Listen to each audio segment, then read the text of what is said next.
For those who don't know me, my name is Hone Tai, and I am the founder of Hone Zone, a YouTube channel helping you multiply the assets you own. And I do that because I want people to find that financial freedom and flexibility that they've always been looking for. Real estate is how I've been able to find my own flexibility within my life and my schedule. And I don't necessarily love real estate. I'll start with that. I don't love real estate, but I love the real estate business. And there's a big difference between the two. One, people like the bricks and the sticks. I don't really care for that. I love the business model. I love that I can use other people's money to buy assets that make me richer over time and can produce passive income. And then when I'm ready, I can also use these assets to retire on, either through the cash flow. I can refinance, pull money out, or I can just sell the property. And all of the while, I have tax benefits. So there's all of these great reasons to invest in real estate. You don't have to love real estate to do real estate and to benefit from it. So that is my background. I've also been an investor for the last 10 years. I went to school. I did what everybody was supposed to do, right? I went to college and I got that good job. And then while at that job, I was really bored and I decided to go back and get my master's degree in financial engineering. And with all of that, I was just like, is this really the life for me? And I realized it was not the life for me. So I decided to venture off on my own. And it wasn't until I read the book Rich Dad Poor Dad that I determined that real estate would be something that I need to incorporate into my life to create the life that I actually want. All right, with that, let's get into this deal because I want to keep it in the time frame that we said we were going to keep it in. All right, so let's take a look at the property. Here, this is the very first day that I went to go see the property. And check this out. Is this cork? I've never seen a cork wall, right? Very weird. And then here, we're going to see the kitchen, right? The kitchen here is an old kitchen. Now, this woman that is selling the property, that's the woman who's selling the property, and that other fella, that was the wholesaler. And the wholesaler, or I'm sorry, the woman lived in this house for the last 25, 30 years, did no upgrades. See the carpet? That carpet's been there for the last 25 years. Here we are, we're going into the basement here. We're checking out the basement. This woman right now is pointing out that there's a water leak. So when I look at that, I'm thinking to myself, oh man, this property might need a French drain. But I just put that in the back of my mind and I'm calculating as I'm walking through this property. Now, as I walk into the back of the property here, I'm very happy because I see the water heater, I see the heater, and I'm like, oh, they're in good condition. Then I see the washer and dryer, and I'm like, oh, this is fantastic. I'm getting really excited. And then I'm looking at this panel box, and I'm like, oh, this is an amazing panel box. I'm just getting so excited because this house doesn't really need that much work. Structurally, it doesn't need that much work. Mechanically, I'm just like, oh, this is the perfect house. So here we are. We're going to go upstairs. We're going to check out the rest of the house. Now, when we go upstairs, she's going to show us the bedroom, and I'm like, okay, looking around, and I'm like, wow, what are these marks on the walls? And then she's showing us in the closet there that there is a leak of sorts, and then you see the marks on the ceiling there. I'm like, what is this? And I walk over here. Is this wallpaper? Is this wallpaper? And then I touch it. Yep, it's wallpaper. Sure is. But here's what's funny. She comes right behind me. She touches it too. I don't know why she's touching it. She lived there for 25 years. So here we are in the bathroom. I paused it here, right? Why is there a gap between the sink and the wall? Oh, because there's a vent right there. What a terrible place to put a vent because it eats up all of that vanity, right? It eats up all that vanity space. I look into the shower. I'm looking at the tiles and I'm like, okay, this looks good. You know, not bad. The color, don't love it, but what can I do? Could I reglaze it? Could I redo it? And then as I'm walking out, I go, wait, what kind of floor is that? Is that carpet? Is that carpet in the bathroom? Oh, yeah. Okay, whatever. Hey, everybody, they got their own thing. So the rest of the house is a 3-bedroom, 1 bath. We're in the other bedrooms. I'm kind of zipping through this one real quick, but I'm just looking around and I noticed in the ceiling there's no light fixture, and then this room shows me the hardwood floor underneath the carpet because this room did not have carpet. I'm looking at the floors and I'm like, if this is a representation of the floors all the way around the house, then we are in good shape. So let's talk about these floors. Let's rip up all the carpets. So when we rip up all the carpets underneath, fantastic flooring. Right, so these guys, they're pulling up all the nails, all the screws, all the trash, anything that may cause the sanding to go bad. This guy, he's taking out all the hard, rough pieces. This might have gotten wet during left the window open, and then he had to cut the pieces out and replace them. And now after he's replaced them, he is sanding it all. And you can see right here, even he replaced this piece by simply flipping it over. And I was just like, oh well, that's genius. So he flipped it over, and now he's sanding the room, and it's looking good. I've actually never gotten floors finished in a property. I typically like just going vinyl, but these floors were just in such great condition that I was like, you know what? I got to use them. I got to use them. So I got these floors sanded for the first time, and voila, boom, boom, and boom. They look beautiful, in my opinion, of course, right? But they look beautiful. Feel free to put in the chat, because I am reading the chats as well. Feel free. Let me know how you feel about what you're seeing as you're seeing it. All right, next step is the kitchen. So I got the tape measure, or the measuring tape, right? And I'm measuring all the aspects of the kitchen. And because you need to know the aspects or the dimensions of the kitchen in order to design a new kitchen, right? So this is the old kitchen in all of its glory. And then I go, wait, what in the world is this little soffit? Is there a duck in there? I don't know. How can I find out? Well, obviously, you gotta pop it open, right? So I got my little hammer and I started going to work. And then, you know what? I found out that there was nothing in there. So we ripped the kitchen out. We ripped the kitchen out completely. There it is, no kitchen. Then we started designing. And so there's the design. And then, voila, here's the virtual, right? Here's the virtual. And then we go into, voila, real life, reality. There is reality happening. And then we put the countertops on top. First was just the cabinets, now countertops. And now we got the backsplashes. This picture was taken yesterday, so there is no more progress beyond this. We do have the, you can kind of see it. Oh, how do I do this? Here we go, over there, in the shadowy living room over there. We have the stove, which is going to go there, and then we're going to put the microwave right into that slot there, right? So that is that. We got a question. How many coats of poly were on the floors, and did you have to tint it at all? The answer is we did 2 coats for the first day. We sanded it all, and then we coated it, let it dry, and then we came back the next day, and then we sanded it again with a very fine sandpaper, sanded it again, and then put the final coat on, let it dry for 24 hours, and that's what you got. And no tint. I wanted the actual color of the floors to shine, so that's what we got. All right, so let's take a look at the full bath. So the full bath, remember, it had that vent, and I was like, I hate this bathroom. I tried to go cheap and replace things and glaze things, but I was just like, you know what? This house deserves a better bathroom. So here you go. I made the bathroom nice, right? So I think it was a better a much better use of the money to just rip it all out and redo it. The tenant is going to love it, and this is one of those things that catches the eye. This is going to be a fix and hold, and so this bathroom, I believe, is going to attract a better tenant quality. Now, in talking about bathrooms, let's keep on going. Here in the basement, this was a screenshot of the video that I took earlier. So this space, I was like, what can I do with it? So I built a bathroom, a half bathroom right in there. Here's a better picture of it from further away. And we ripped down all of the paneling, and then here you go. Here is the actual bathroom. So I think it turned out well. I don't know, you tell me, what would you guys have done? Would you guys have installed a half bathroom there? In my opinion, the cost of the half bathroom is going to be less than what you're going to get in terms of the value when it goes to refinance, right? So this half bathroom, if let's say you're renting out to a couple people with tenants and roommates, now they don't have to share that one bathroom. They can have 2 bathrooms. Now they won't be able to shower here, but you don't always have to shower. This wasn't here at all. This wall just went straight and it bumped right into this wall here. Decided that we wanted to add a pantry, and so here it is.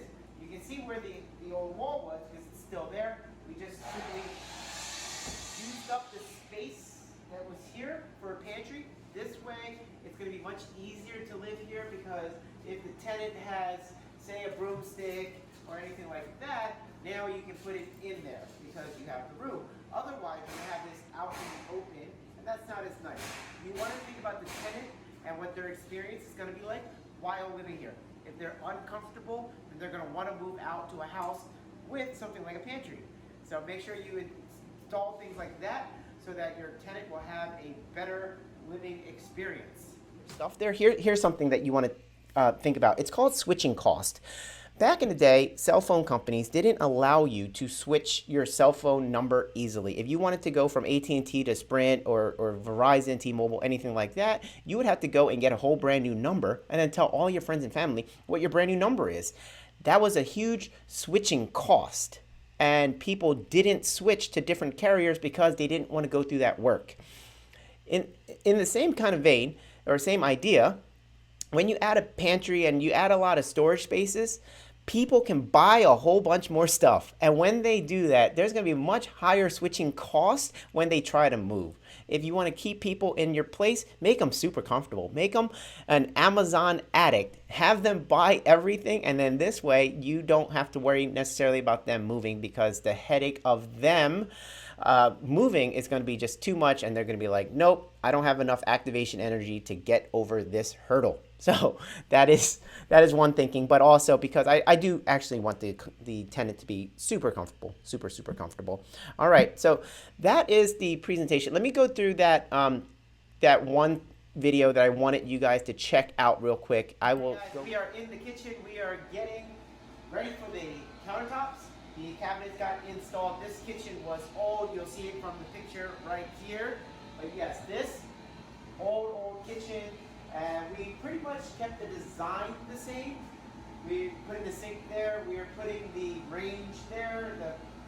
The fridge is staying where it is. And overhead microwave is going to go in there. And so here is what the kitchen's going to look like. We made the floor. This is a vinyl floor. And what's cool about vinyl is it is waterproof and it is scratch proof. And what we did was we laid it all the way out into the living room. Now, the living room had hardwood floor underneath that could be refinished, but we decided for the look that we were going to go all the way. I put the vinyl floors. I had hardwood floor there that I could have sanded and then replaced in the living room, but then I would have to worry about whether the living room floors would match the paint on the walls as well as match the floors in the kitchen and all of that kind of stuff. So to alleviate all of that, I just laid this vinyl floor that I put in all of my properties, kind of think like McDonald's model, like franchise model, where it's the same system over and over and over. I use the same floors in all of my properties. This way, when I need floors, it's easy for me to just get the floors and put them in because I can always get the floors. So I go vinyl from front to back, from living room to kitchen. And then this way they also match the floors. And then the other thing that I do is I get lighting where it's 5000K. That's the color. It's going to be a really bright white. That 5000K is fantastic. When you do it that way, when you do the 5000K, the grays look more gray versus if you do a, say, 4000K, 3000K, 2600K, it's going to have a yellow tint, and that yellow tint makes a gray wall look brown. Guess how I found that out? Anyway, I'm sure you can figure that out.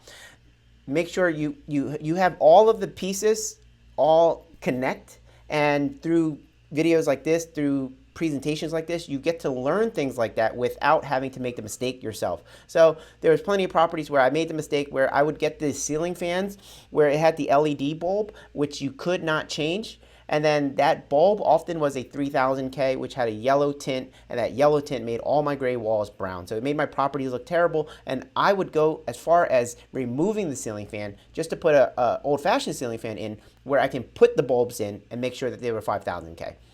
The other option is to put bulbs in that change colors with a remote so that you give people the option if they wanted to change the color. But those are some considerations I want you guys to have when you guys are renovating your properties.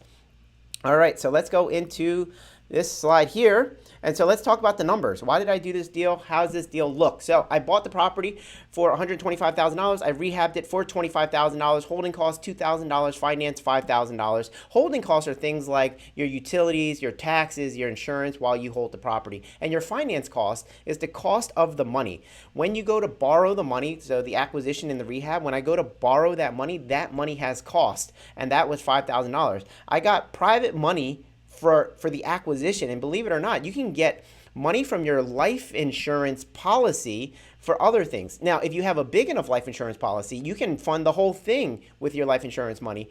My policies are not that large yet, so it's enough to fund some of this stuff, but not the whole thing. But that's another way, a creative way to finance deals that a lot of people don't know about. It's called infinite banking, and if you guys want to learn more, you can check out my YouTube channel. I'm sure I have some videos on infinite banking and how to use life insurance to fund some of your deals. That is one I don't hear enough people talk about. Oftentimes people, when they talk about something like this, they are just thinking hard money, and that is it, or cash. I wanted to stimulate your brain to start thinking about other ways to finance your deals. So another way could be with self-directed retirement account. So if you know somebody with a self-directed retirement account, or you have a self-directed retirement account, you can also fund the deal with that money. Now, the ARV is 225. If you add up my all-in, there is $68,000 in equity. And then let's say I was wrong with a couple of things, right? Even if this equity number went down to $50,000, think about that, guys. Like, this project probably is going to take me all of 3 months to complete. And in that 3 months, I could have $68,000, $50,000, whatever it is, right? Think about how long it would take in order for you to save that much money or increase your net worth in other ways, like by working at your job.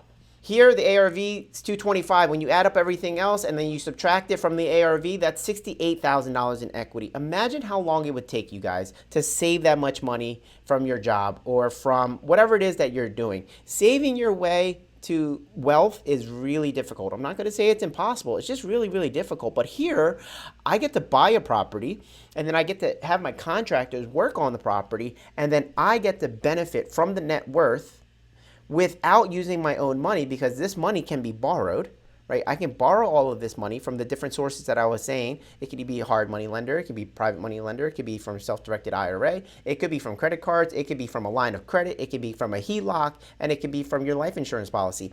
It could be from any one of those things, right? And then my net worth gets to increase by $68,000 in the span of 3 months without me having to do any of the work, which is fantastic, right? Which is fantastic. Now let's talk about the cash flow.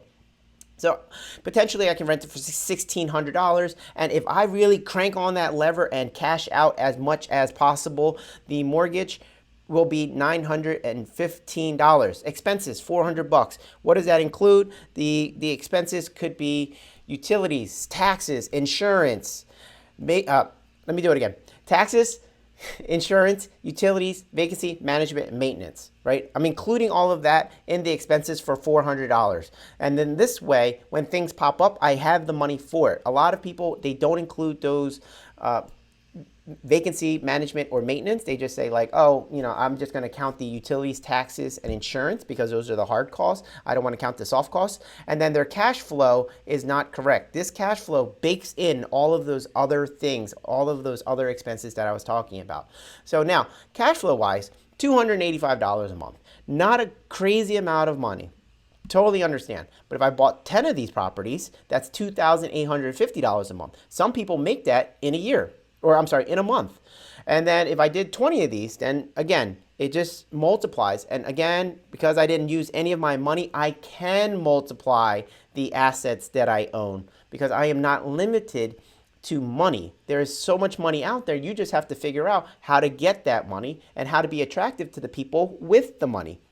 And when I say attractive to the people with the money, that could be the bankers, that could be the hard money lenders, but also private money lenders and your credit card companies. So how can you have them give you more money? When's the last time you guys raised the limits on your credit cards? You may want to consider doing that, right? So again, $68,000 on one property. If I got 10 of them, I just raised my net worth by $680,000. You guys see how this just stacks and stacks and stacks? And also remember when I said in my expenses, I said property management. So if I have a property manager, I don't have to do any management work either, right? So I used other people's money, and then I have my contractor fixing it up, right? And then I'm going to have my property manager leasing it out for the $1,600, and then I'm also in the expenses going to pay them to manage the property, and then I'm going to cash flow that. I get this, and life is good. So I can focus on riding my bike and hanging out with my friends, hanging out with my family, going on vacation, doing whatever it is that I want to do, right? So the system is super simple, You just keep on buying properties. You got to find them, you got to fund them, you got to fix them, and then you got to finish them. That finish, right? That finish is to rent them out or to flip them. I like to keep everything because I want this equity, and I want this equity to continue to grow over the years. Also, I want this cash flow every single month. I don't have to focus on selling things every single month because I have the cash flow coming in, and the property manager handles everything else. So that is what I've been working on. And this is the latest property tour. I nailed this in 30 minutes. I hope you guys enjoyed this. If you guys have any questions, put them in the chat box and I will be around to answer questions. So I'm going to. Well, when I was working at my job, there was this thing that was happening and I didn't really understand it at the time. But I can put it into words now. I can put it into words now. It was my soul dying. Okay, while I was at work, my soul was dying every single day. And I just didn't like that feeling. And I didn't know what it was then, but I knew I needed to get out of here. I just needed to get out of that job. And I tell this to a lot of people, my boss threatened me while I was at work, right? My boss threatened me while I was at work. He said, Hone, if you continue to work really, really hard, one day you will have my job. And I was like, no. I do not want that because that is just going to be more of the death of me. And I did not want that at all. So I knew I needed to get out of there. I just didn't know exactly how. I knew that maybe starting my own business would be my way out. That would be the key. Again, I just didn't know what to do. I started all kinds of different businesses and none of them really worked because I didn't have that full system from start to finish. With real estate though, I was able to figure that out from start to finish. Again, find, fund, fix, finish. That's the start to finish. You got to find the property. You got to fund it. You got to find the money and then you got to fix it up and then you finish it. You either rent it out or you flip it. And that's it. That is it. That's the whole entire system, and it just made sense. It just made sense. I see a question in the chat, and the question is, how did he get all his money? Let me read it exact. Where did he get his all-in money from? The all-in money came from private money, as well as life insurance, as well as credit cards, as well as my own money. So I can use multiple sources of money to buy it. I did not use hard money in this case because I had cheaper money, because I had raised money. And even if I didn't raise all of the money from my private lender, I had other sources of money, like I was saying, with my life insurance, as well as lines of credit. So make sure you set that up before you need the money, okay? People don't like lending money to people who don't have money. People like lending money to people who don't need money. How ironic, right? This is like the rich get richer. Well, the people who need the money often don't get the money. So make sure you set up your systems, you set up your funding beforehand. Have those conversations with your hard money lender, with your private money lenders, with your bankers, with your credit card companies, and set up the money beforehand. I like to say, stay ready so you ain't got to get ready, right? Stay ready so you ain't got to get ready. Because when the deal comes, fast and furious, you're going to need to be able to act because other people are ready to act. If you don't have your financing in place, then somebody like me who does have their financing in place will be able to close on that deal and quickly. While you're scrambling to try to make sure you got all your docs together, I've already got the money in the bank account. All I got to do is cut the check. So put yourself in that position, to win. And then this way, people are going to want to send deals to you over and over and over.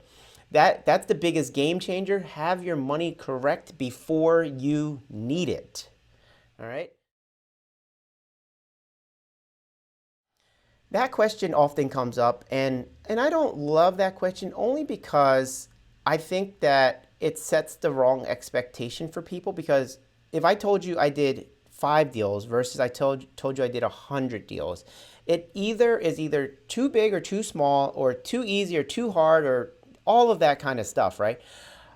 everybody's going to have their unique journey in this real estate game. Just focus on doing what it is that you need to do every single day. If you got to talk to more people, then go talk to more people. Don't worry about what other people are doing. Oh, he closed 100 deals. Oh, he closed 5 deals. Oh, he closed 20 deals. Who cares? How many deals did you close? And that's what you want to focus on. What are your indicators? What's your metrics that you are measuring for your own life? Just focus on that. Don't worry about what anybody else is doing, including me. Now, focus on when I'm giving you guys tips about how to do your refinance or your rehabs or anything like that. Focus on that 100%.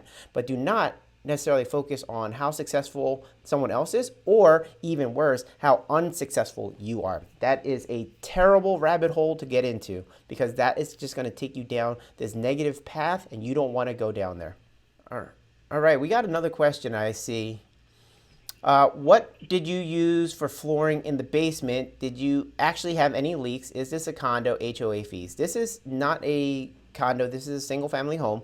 There are no HOA fees. I am actually going to use that same vinyl floor that's in the living room and the kitchen. I'm going to put that in the basement as well, so it's going to have a nice finished look.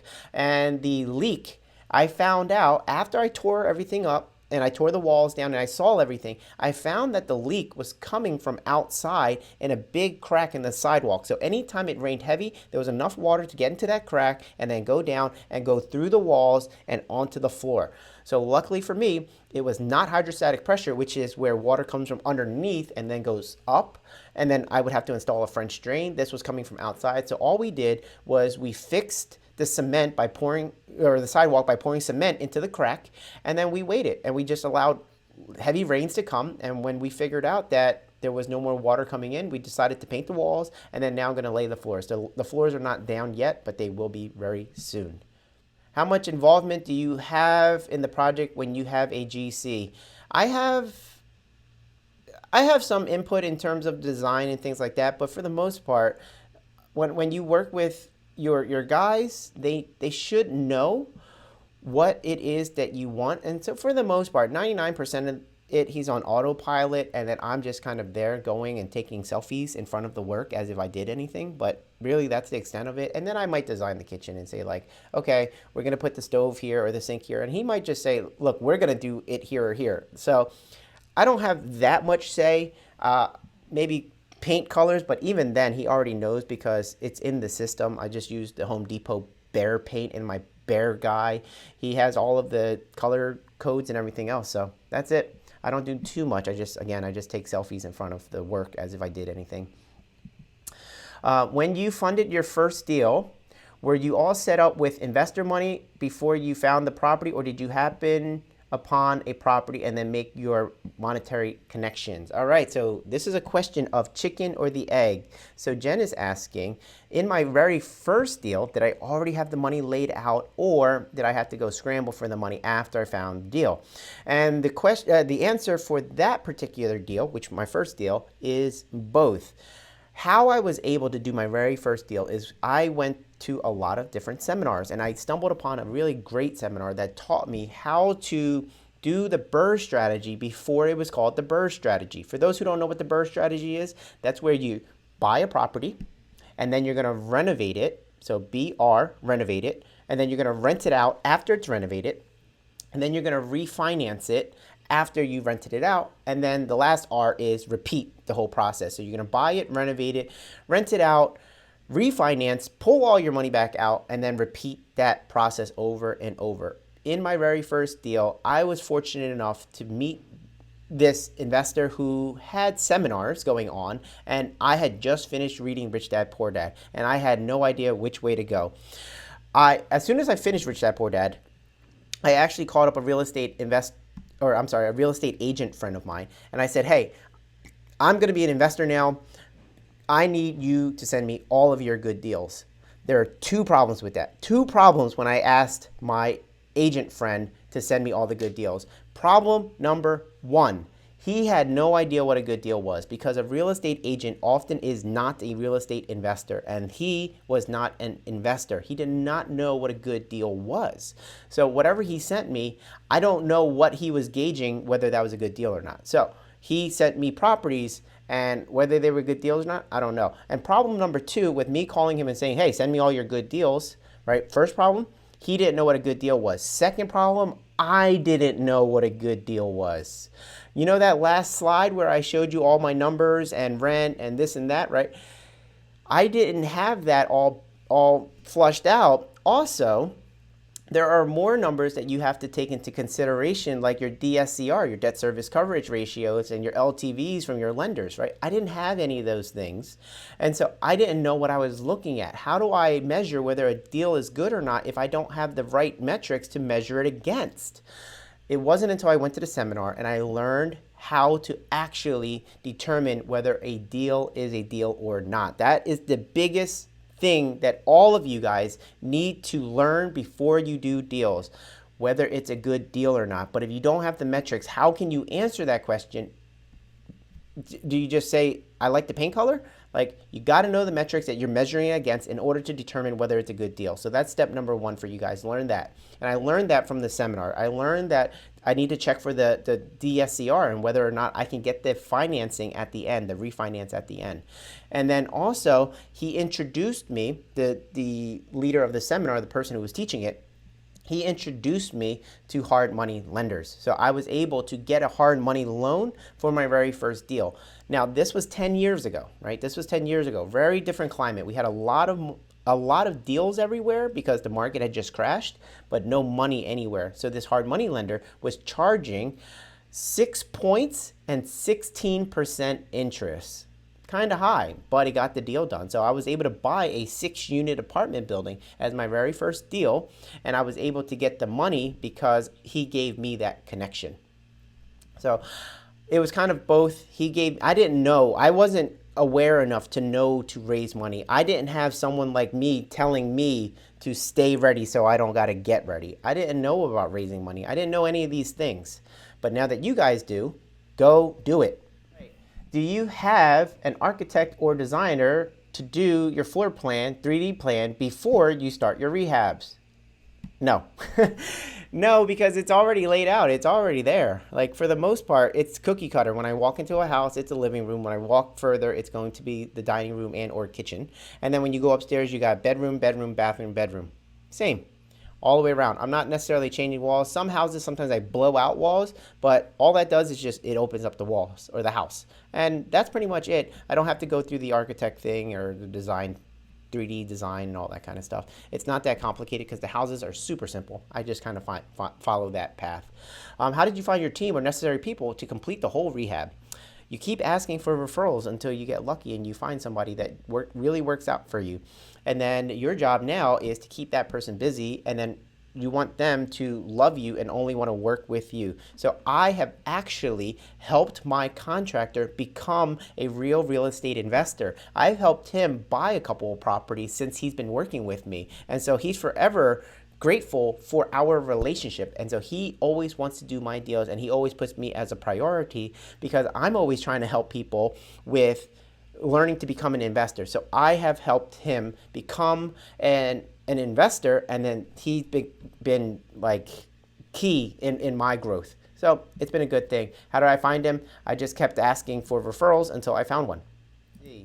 Next one. How did the trainings and connections from the group enhance your real estate business? So we are all in a real estate group, and like Scott was saying earlier, there is a group that you can become a part of. The real estate group actually has been monumentous to my growth because I was able to find the deal. Right, I was able to find the deal from somebody in the group. Often that's how I find people. And then within the group, I was able to find private money, which helped me with a lot of projects in the past. And then I was able to find my contractor from a referral from somebody within the group. And let's see, I've been able to find tenants from within the group. So the group gave me all of the bits and pieces that I needed to really grow this business, as well as the knowledge I needed to be a confident real estate investor. All right, another question is, how many years have you been with the group? You've mentioned several times the book Rich Dad, Poor Dad. Sounds like it was a catalyst for you to get started. But how did you find the group and what made you start with them? So I had a friend of mine who was in the group before me, and he recommended I join the group since he saw that I had an interest in real estate. And so he said, hey, do you want to come and join the group? And I said, okay. And then I went to go check it out. And at first I was like, no, you know what? I don't need to join this group. And then I was afraid of the cost, right? Let's be honest. So the group has a cost, and I didn't want to pay any money because I was being cheap. So I'm being completely honest and transparent. I was being cheap, and I was also being a little egotistical because I was thinking, I already do deals. I already know everything. Why do I need to join a group like this? I'm already doing stuff, right? I'm already doing stuff. What do I need this for? And then I at first said no to my friend who introduced me to the group. And I was like, no, not interested. And then next month, I don't know if he just had short-term memory or what, but he was just like, hey, Hone, do you want to come check out this group? And I was like, all right. So I went to the group, and it was the same exact group from before. And then I looked at it from a different angle, though. Right? I looked at it from a completely different place in my life because we're always evolving. We're always growing. And I said to myself, Hone, every time you invested in yourself and you joined a group or a seminar or something like that, you've been able to make a lot more money from that investment than the investment costs. Like you've been able to do a ton. It's like, Hone, imagine if you didn't go to that first seminar, you'd probably still pretend like you were a real estate investor, but owned no properties. So I looked at it again and I said, you know what? I'm going to join. What do I got to lose? Every time I bet on myself, that bet always wins. It's better than betting on like some kind of random cryptocurrency and hoping it goes up and then it just stays down and stays flat for a long time. Me, I will compound on that return year after year after year. And so I joined. And this was 5 years ago. And since then, I've done deal after deal after deal after deal. And I've been doing deals that I didn't know I could do. And now I'm doing, sometimes I'm just doing deals like, I'm just like, the other day I posted, I was like, I did a deal. I woke up, I did a deal, I bought groceries, and like it was no big deal. Like I came home, it's like my wife's like, so how'd it go? I was like, yeah, I went to the store, I picked up the eggs, I picked up the milk, and then I picked, I bought this property, and then I went to go say hi to my friend, and then like it was like nothing, just because I've done so many now, and I can say that I've only been able to do so many because of the influence that I've surrounded myself with and by joining the group, because the group is hyper-focused on learning more, right? It's education, it's knowledge, which then breeds confidence, which then leads to action, which gave me the results that I was ultimately looking for. But knowledge, confidence, action, results, it needed to start with that knowledge. I had confidence from other things that I've done, but if I wanted to get to that next level, I knew I needed to join something that pushed me to that next level. And this community was exactly that. All right, so you guys came on here because you guys wanted to learn something, and there's plenty of information out there. I put plenty of free information on my YouTube channel if you guys want to check that out. But ultimately, it comes down to you. You just have to believe that you can do it. And I'm not anyone special. I didn't even like real estate, to be honest. Like I said in the beginning, I didn't even like real estate, but I chose it. And when you choose something and you choose it powerfully, you can get it accomplished. Real estate is not rocket science. It's actually really simple.